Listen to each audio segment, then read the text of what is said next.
आज हम नया टॉपिक लेकर आए हैं, वो हम पढ़ेंगे। हमारे नए टॉपिक का नाम है संस्कृत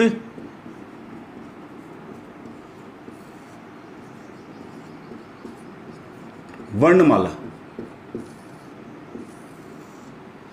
बच्चों, हर भाषा की अपनी अपनी वर्णमाला होती है। जैसे इंग्लिश की वर्णमाला A to Z होती है, A से Z तक सारे शब्द होते हैं, उनमें स्वर व्यंजन मिक्स होते हैं। हर भाषा में दो तरह के वर्ण पाए जाते हैं, एक होता है स्वर और दूसरा होता है बच्चों व्यंजन।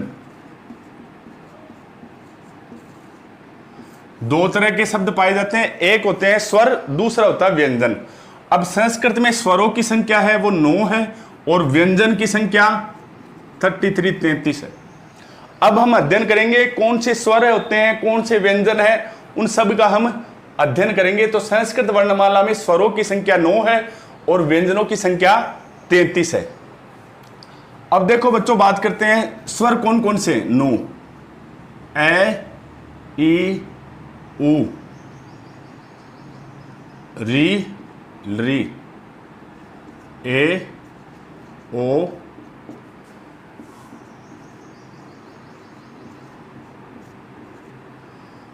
1 2 3 4 5 6 7 8 9, ये 9 स्वर माने गए हैं बच्चों। संस्कृत वर्णमाला में स्वरों की संख्या 9 है।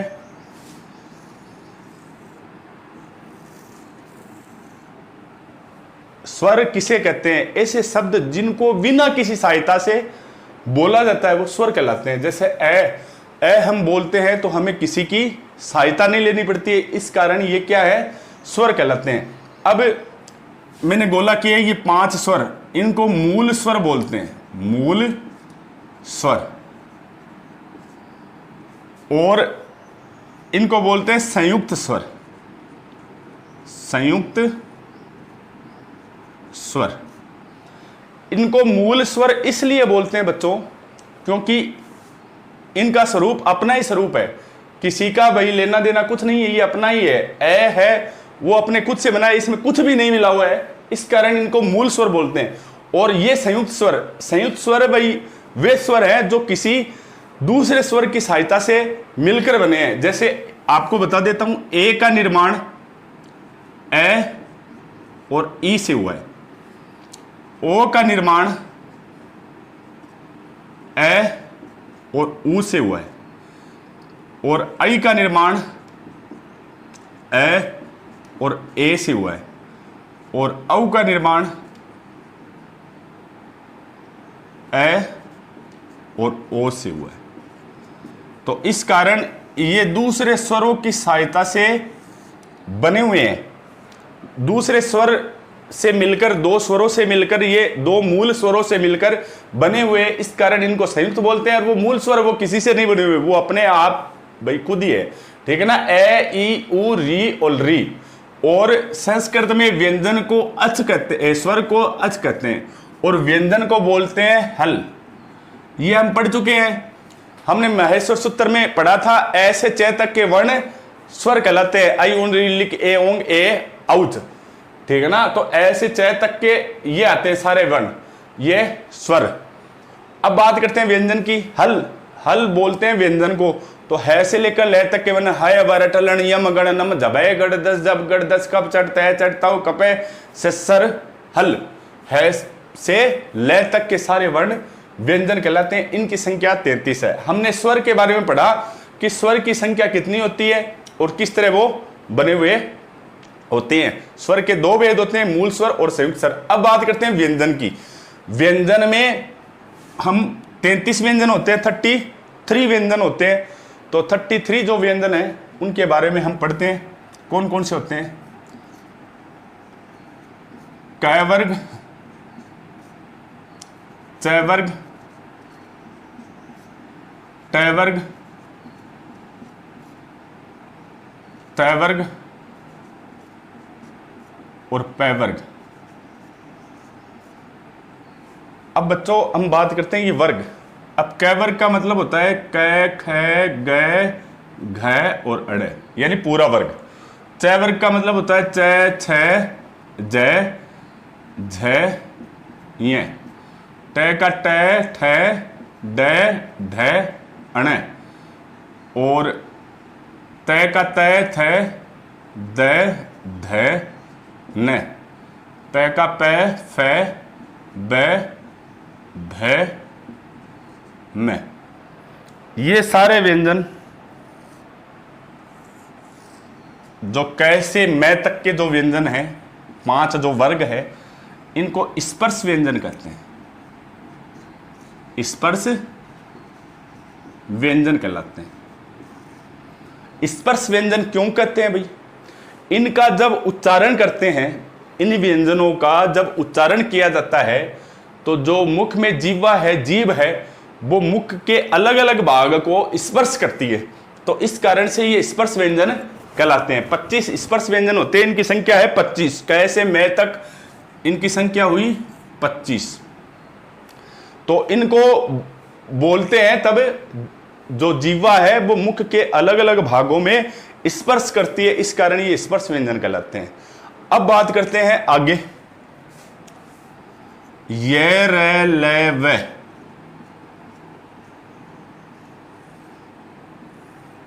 ये 4 व्यंजन अंतस्थ व्यंजन कहलाते हैं। अंतस्थ व्यंजन, अंतस्थ व्यंजन क्यों कहते हैं इनको? इनको अंतस्थ व्यंजन इसलिए कहते हैं कि इनको बोलते समय या उच्चारण करते समय भाई ये नहीं तो स्वर में आते हैं और न ही व्यंजन में आते हैं। भाई इनको माना जाता है कि ये जो व्यंजन है ये स्वर जैसे भी लगते हैं और व्यंजन जैसे भी लगते हैं, ये बीच के हैं, इस कारण इनको अंतस्थ व्यंजन कहलाते हैं। अब बात करते हैं स और है। ये जो व्यंजन है इनको बोलते हैं उष्म व्यंजन। उष्म व्यंजन,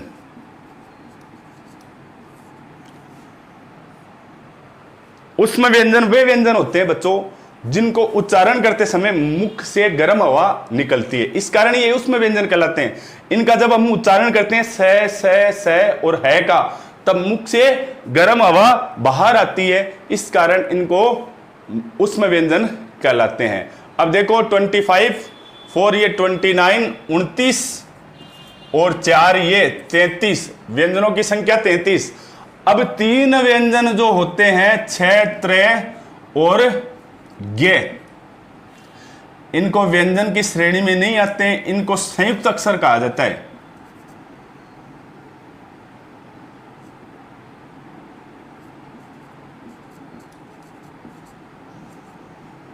इनको संयुक्त अक्षर कहा जाता है, संयुक्त अक्षर कहा जाता है क्योंकि ये 2 व्यंजनों से मिलकर बने हुए हैं। जैसे छ, ये छ है, ये कै प्लस से मिलकर बना हुआ है छ।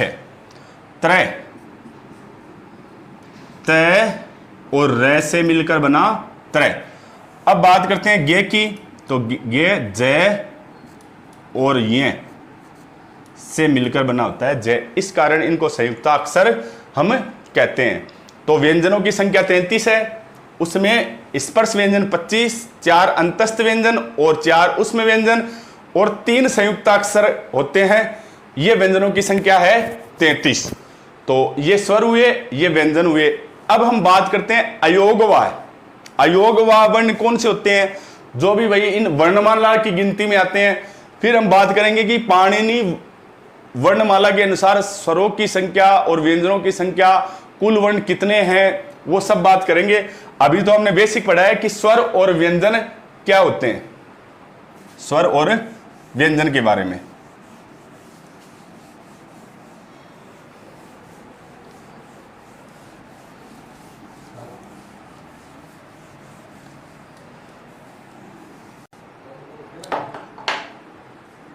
अब बात करते हैं अयोगवाह। अयोगवाह, ऐसे वर्ण, ऐसे वर्ण या चिन्ह, या बच्चों ऐसे वर्ण या चिन्ह जिनका सामान्य वर्णमाला में, जिनका पाठ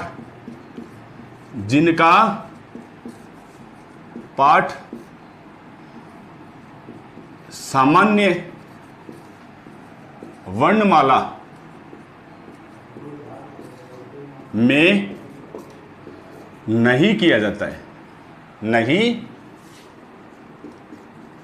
किया जाता है। जिनका पाठ सामान्य वर्णमाला में नहीं किया जाता है,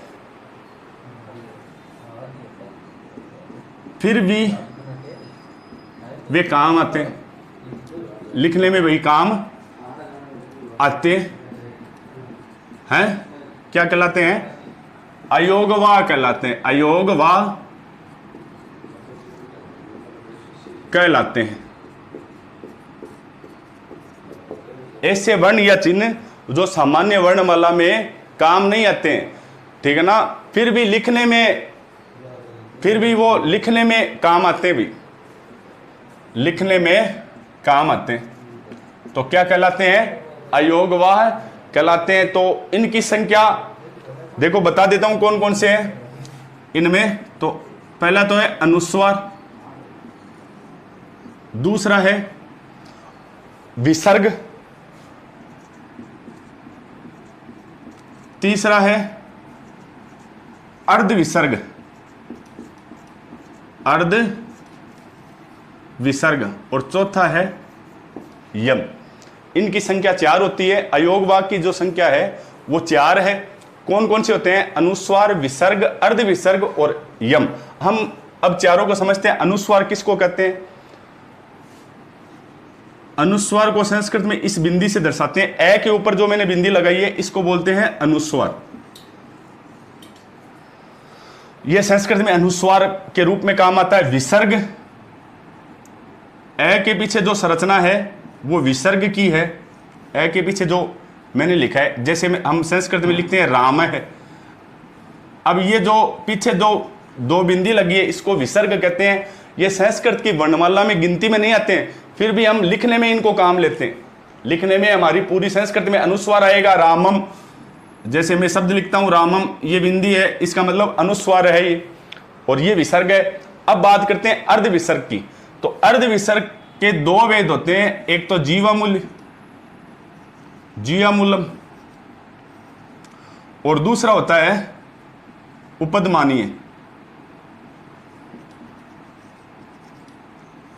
अब जियामूलम किसको कहते हैं और उपदमाने किसको कहते हैं? क या ख के पहले ऐसी संरचना बनी हो, इसको बोलते हैं अर्ध विसर्ग। और ये शब्द है जीवामूलम, क और ख के आगे ये चिन्ह लगा हो, इसका मतलब है ये अर्ध विसर्ग है। इसके आगे आधा विसर्ग लगा हुआ है, आधा विसर्ग है, और क और ख के साथ हो तो वो जियामूलम। अब उपदमाने प और फ के पहले ये अर्ध विसर्ग की जो संरचना बनी होती है, इनको उपदमानीय अर्ध विसर्ग हम कहते हैं, अर्ध विसर्ग। तो ये उपदमानीय। अब बात करते हैं चौथा जो वर्ण है अयोगवा में, वो है यम। प्रारंभिक 4 वर्ण, प्रारंभिक 4 वर्ण, प्रारंभिक के 4 वर्ण कौन से होते हैं? क, ख, ग और घ के बाद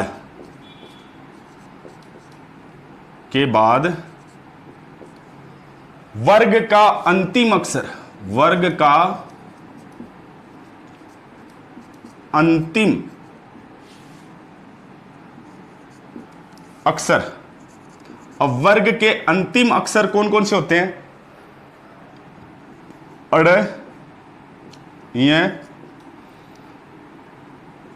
अण,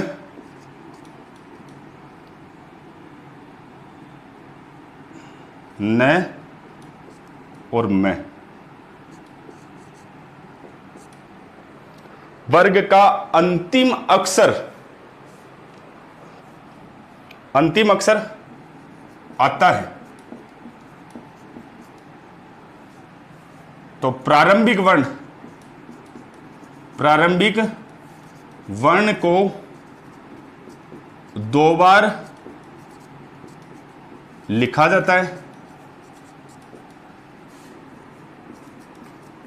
जो यम, जिसको हम यम कहते हैं, जिसको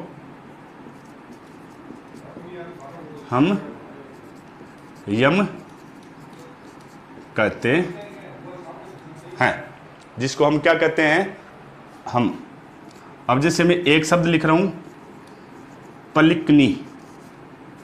अब देखो बच्चों, न है वो वर्ग का अंतिम अक्षर है, उसके पहले क जो वर्ण है जो 2 बार लिखा हुआ है वो क्या है, क यम है। क जो है वो यम है। उसी तरह हम एक शब्द और लिखते हैं, एग्जाम्पल अग्नि। अब न से पहले 2 गए हैं तो गए यम है। तो ये अयोगवाह हमने पढ़े। अब हम बात करते हैं कि संस्कृत व्याकरण की जो रचना है वो महर्षि पाणिनि ने की। तो उनके अनुसार संस्कृत वर्णमाला में कितने शब्द होते हैं। अभी तो हमने पढ़ा था कि संस्कृत में स्वरों की संख्या 9 है, वर्णों की, व्यंजनों की संख्या 33 है। उनके बारे में अध्ययन किया कि कौन कौन से स्वर और व्यंजन होते हैं। फिर अयोगवाह के बारे में पढ़ा। अब बात करते हैं हम संस्कृत पाणिनि के अनुसार संस्कृत में वर्णों की संख्या कितनी मानी गई है, वो हम पढ़ते हैं।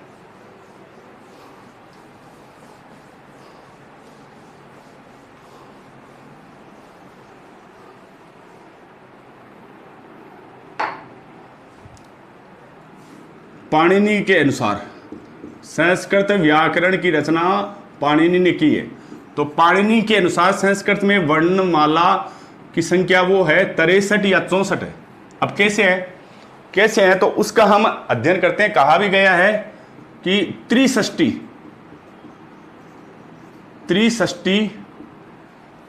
का मतलब होता है, त्रि मतलब 3 और षष्टि मतलब 60। त्रिषष्टि, चतुर्षष्टि का मतलब होता है, चतुर का मतलब होता है 4 और षष्टि का मतलब होता है 60। त्रिषष्टि चतुर्षष्टिर्वा, त्रिषष्टि चतुर्षष्टि वा वर्णा शंभु मतेवा। इसका मतलब है त्रिषष्टि यानी 63 या 64 वर्णमाला में पाणिनि के अनुसार माने गए हैं। अब हम बात करते हैं स्वर की। हमने स्वर पढ़ा था, अभी तो 9 पढ़े थे, पर पाणिनि के अनुसार 21 या 22 स्वर होते हैं। 21 या 22 है वो स्वरों की संख्या मानी गई है। 21 या 22 कैसे कैसे मानी गई है वो बता देता हूं।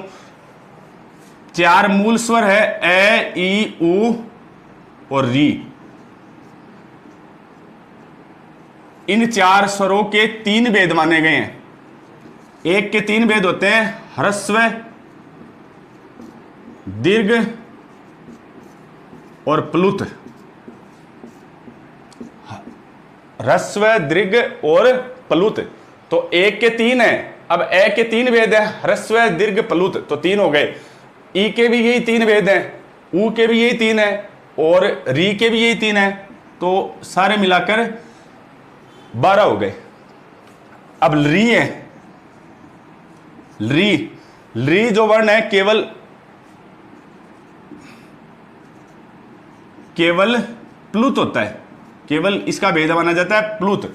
वो भी ह्रस्व या दीर्घ। प्लुत में भी इसका भेद होता है, या तो ह्रस्व होता है या दीर्घ होता है। इस कारण इसकी संख्या या तो 1 है या 2 मानी जाती है। री के जो भेद है वो या तो 1 या 2। अब हम बात करते हैं जो संयुक्त स्वर है। संयुक्त स्वर है ए, आई, ओ और औ। इनके भेद हम जानते हैं कितने होते हैं। इनके भेद हैं वो 2 होते हैं। ये ह्रस्व नहीं होते, ये दीर्घ और प्लुत होते हैं, दीर्घ और प्लुत। तो इनके 2 भेद माने जाते हैं। तो 4, 4 दूनी 8, इनकी संख्या हो गई 8। अब ये हो गए ना 12, 8, 20, या तो 21 है या 22 है, यानी स्वरों की संख्या 21 या 22 मानी गई है, वो इस तरह होती है। अब बात करते हैं व्यंजन की। व्यंजन में देखो 25 तो स्पर्श व्यंजन हमने पढ़े थे। कैसे मैं तक लिख देता हूं, कु चू टू तो पू, ये स्पर्श व्यंजन। कु का मतलब होता है पूरा कै वर्ग, चू का मतलब पूरा चै वर्ग, और टे का मतलब पूरा, टू का मतलब पूरा टे वर्ग और तय वर्ग और पै वर्ग।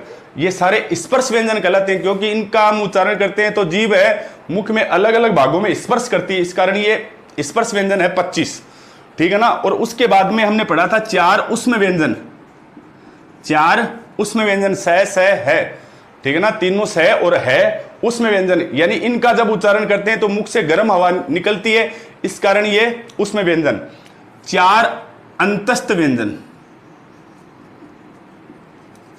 इनको अंतस्थ व्यंजन 4, य रे ल व, इनको अंतस्थ व्यंजन इसलिए कहा जाता है क्योंकि ये नहीं तो स्वरों की गिनती में आते हैं, नए व्यंजनों के में, यानी बीच के हैं ये, इसलिए ये अंतस्थ व्यंजन।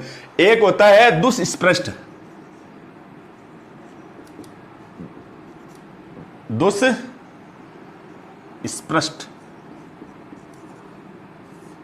ये कौन सा होता है?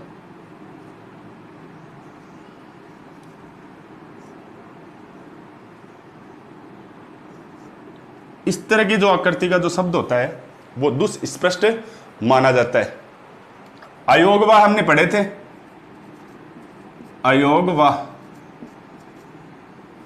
उनकी संख्या है 8। 8 कैसे कैसे हैं हमने पढ़ा था। अयोगवाह, अयोगवाह की संख्या, अब इनकी सारी संख्या हम अयोगवाह 8 होते हैं। अयोगवाह के 4 उदाहरण हमने देखे थे अयोगवाह के। एक है अनुस्वार, अनुस्वार 1 होता है, विसर्ग 1 होता है, और अर्ध विसर्ग के 2 भेद हमने पढ़े थे, और यम के भेद हमने पढ़े थे। तो इस तरह टोटल अयोगवाह की संख्या हो गई 8। अब इन सारों को हम काउंट करते हैं, हमारे स्वर कितने हुए? 21 या 22। व्यंजन 25, 4 उसमें, 4 अंतस्थ, 1 दुष्स्पृष्ट और 8 अयोगवाह। ये व्यंजनों की संख्या है भाई सारे। 29, 33, 1 34, 8 42। अब प्लस इसमें 21 या 22, 21 या 22, तो इस तरह इनको मिलाने पर 63 या 64। पाणिनि व्याकरण के अनुसार 63 या 64 वर्ण होते हैं संस्कृत में। और ये हमारा संस्कृत वर्णमाला का जो टॉपिक है यहीं पे समाप्त होता है। धन्यवाद।